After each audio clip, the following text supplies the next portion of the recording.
Jaya Radha Madhava Punya Bihari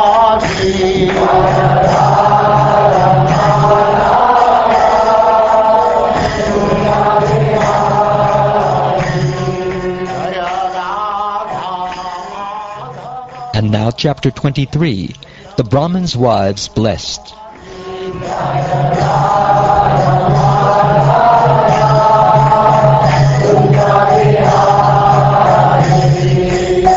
Gopi Jana Vallabha Girivaradha.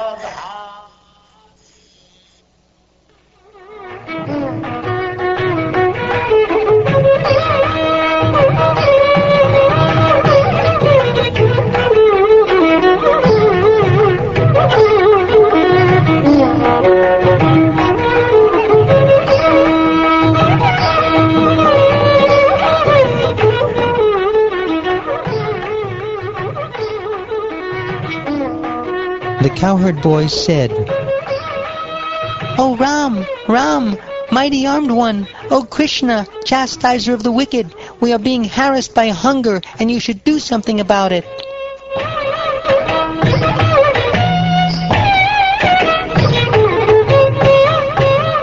Thus entreated by the cowherd boys, the Supreme Personality of Godhead, the son of Devaki, replied as follows, desiring to please certain of his devotees who were Brahmins' wives.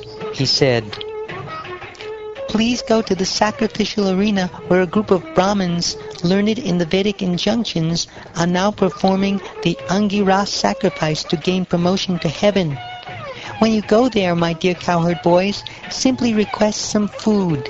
Declare to them the name of my elder brother, the Supreme Lord Balaram, and also my name, and explain that you have been sent by us.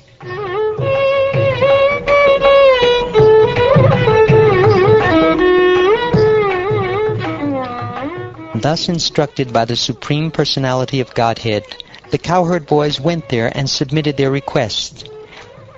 They stood before the Brahmins with palms joined in supplication, and then fell flat on the ground to offer respect. O earthly gods, please hear us. We cowherd boys are executing the orders of Krishna, and we have been sent here by Balaram. We wish all good for you. Please acknowledge our arrival. Lord Ram and Lord Achyuta are tending their cows not far from here, and they are hungry and want you to give them some of your food. Therefore, O Brahmins, O best of the knowers of religion, if you have faith, please give some food to them. Except during the interval between the initiation of the performer of a sacrifice and the actual sacrifice of the animal, O most pure Brahmins, it is not contaminating for even the initiated to partake of food, at least in sacrifices other than the Sotramani.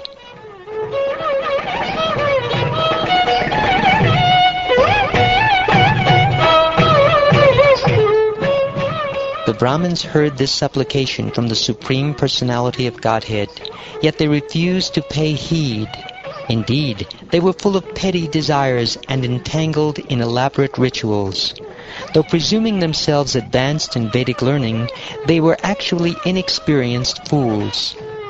Although the ingredients of sacrificial performance, the place, time, particular paraphernalia, mantras, rituals, priests, fires, demigods, performer, offering, and the as yet unseen beneficial results are all simply aspects of his opulences, the Brahmins saw Lord Krishna as an ordinary human because of their perverted intelligence.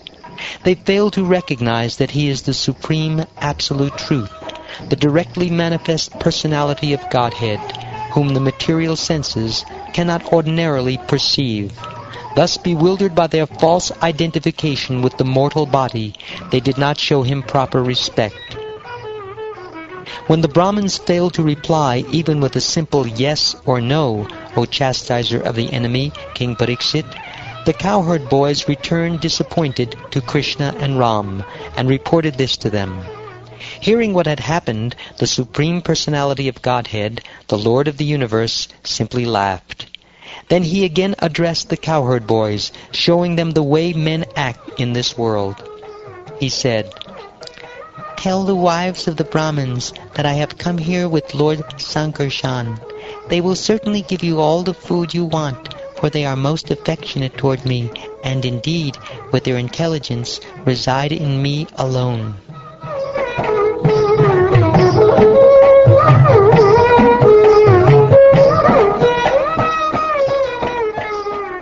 The cowherd boys then went to the house where the Brahmins' wives were staying.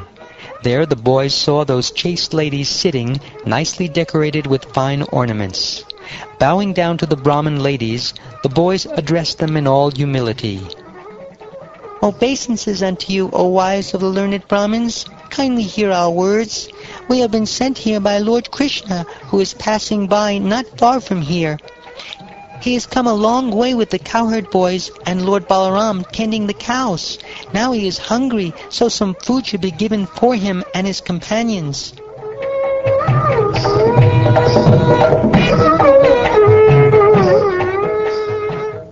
The wives of the Brahmins were always eager to see Krishna, for their minds had been enchanted by descriptions of him.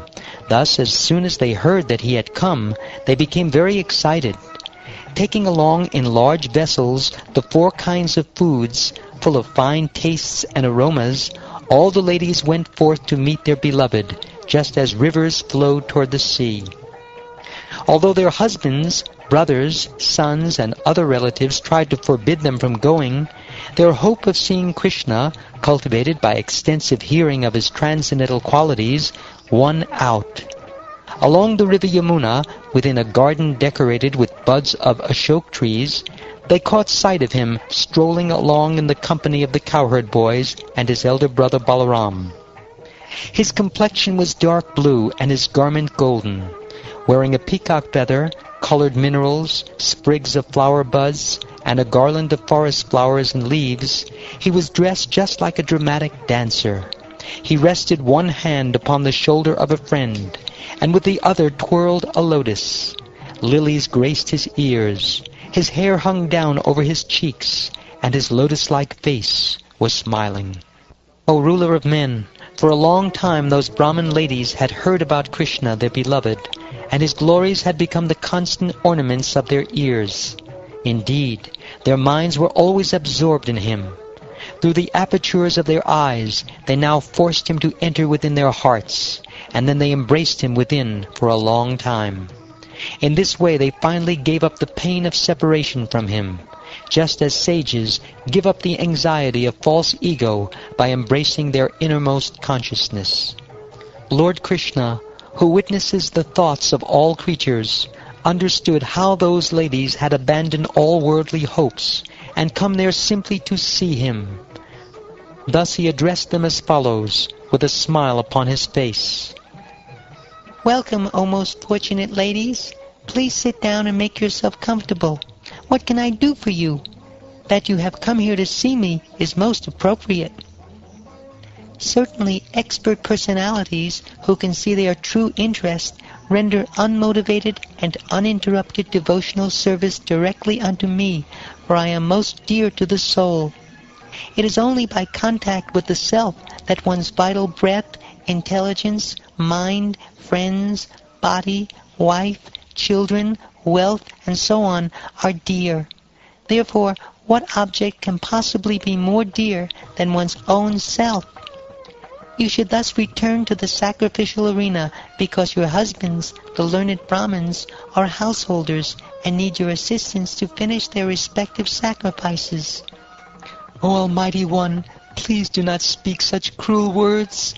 Rather you should fulfill your promise that you always reciprocate with your devotees in kind. Now that we have attained your lotus feet, we simply wish to remain here in the forest, so we may carry upon our heads the garlands of tulsi leaves you may neglectfully kick away with your lotus feet. We are ready to give up all material relationships. Our husbands, fathers, sons, brothers, other relatives and friends will no longer take us back, and how could anyone else be willing to give us shelter? Therefore, since we have thrown ourselves at your lotus feet and have no other destination, please, O chastiser of enemies, grant our desire. Rest assured that your husbands will not be inimical toward you, nor will your fathers, brothers, sons, other relatives, or the general populace. I will personally advise them of the situation. Indeed, even the demigods will express their approval. For you to remain in my bodily association would certainly not please people in this world, nor would it be the best way for you to increase your love for me.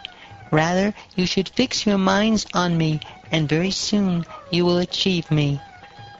It is by hearing about me, seeing my deity form, meditating upon me, and chanting my names and glories that love for me develops, not by physical proximity. Therefore, please go back to your homes.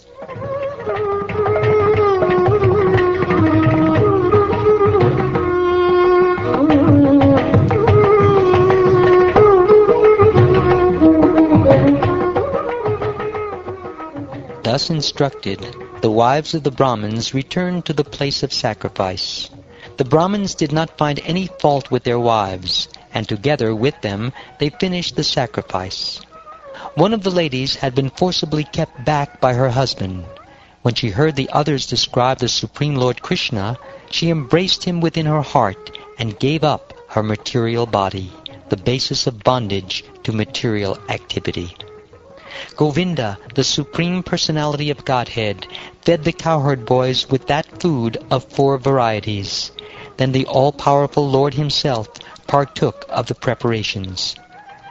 Thus the Supreme Lord, appearing like a human being to perform his pastimes, imitated the ways of human society. He enjoyed pleasing his cows, cowherd boyfriends, and cowherd girlfriends with his beauty, words, and actions. The Brahmins then came to their senses and began to feel great remorse. They thought, "We have sinned, for we have denied the request of the 2 lords of the universe, who deceptively appeared as ordinary human beings." Taking note of their wives' pure transcendental devotion for Lord Krishna, the Supreme Personality of Godhead, and seeing their own lack of devotion, the Brahmins felt most sorrowful and began to condemn themselves. They said, "To hell with our threefold birth, our vow of celibacy and our extensive learning. To hell with our aristocratic background and our expertise in the rituals of sacrifice. These are all condemned because we were inimical to the transcendental personality of Godhead. The illusory potency of the Supreme Lord certainly bewilders even the great mystics. What to speak of us? As Brahmins, we are supposed to be the spiritual masters of all classes of men, yet we have been bewildered about our own real interests. Just see the unlimited love these women have developed for Lord Krishna, the spiritual master of the entire universe. This love has broken for them the very bonds of death, their attachment to family life. These women have never undergone the purificatory rites of the twice-born classes, nor have they lived as brahmacharis in the ashram of a spiritual master, nor have they executed austerities, speculated on the nature of the self, followed the formalities of cleanliness, or engaged in pious rituals.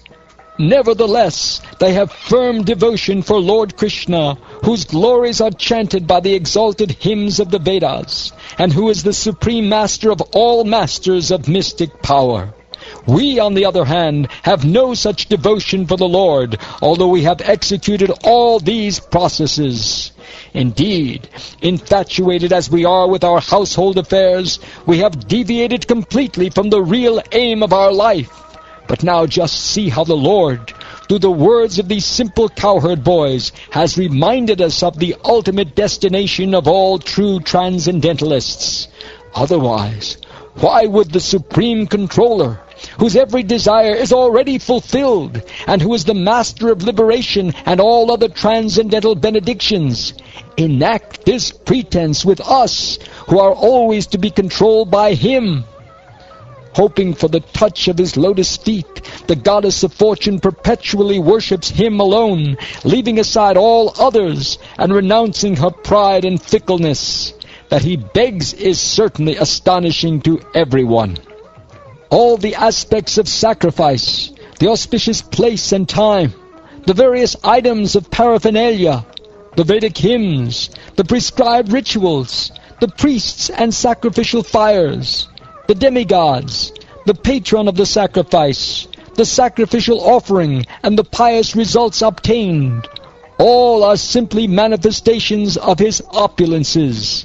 Yet, even though we had heard that the Supreme Personality of Godhead, Vishnu, the Lord of all mystic controllers, had taken birth in the Yadu dynasty, we were so foolish that we could not recognize Sri Krishna to be none other than him. Oh, let us offer our obeisances unto Lord Krishna, the Supreme Personality of Godhead. His intelligence is never bewildered, whereas we, confused by his power of illusion, are simply wandering about on the paths of fruitive work. We were bewildered by Lord Krishna's illusory potency, and thus could not understand his influence as the original personality of Godhead. Now we hope he will kindly forgive our offense.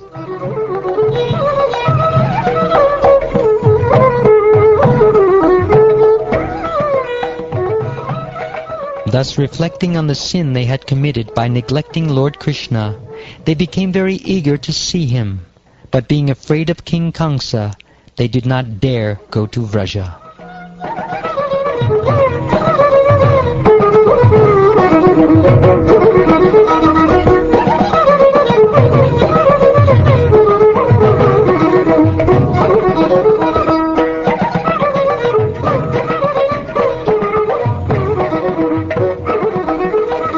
Thus ends the 23rd chapter of the 10th canto of the Srimad Bhagavatam, entitled The Brahmin's Wives Blessed.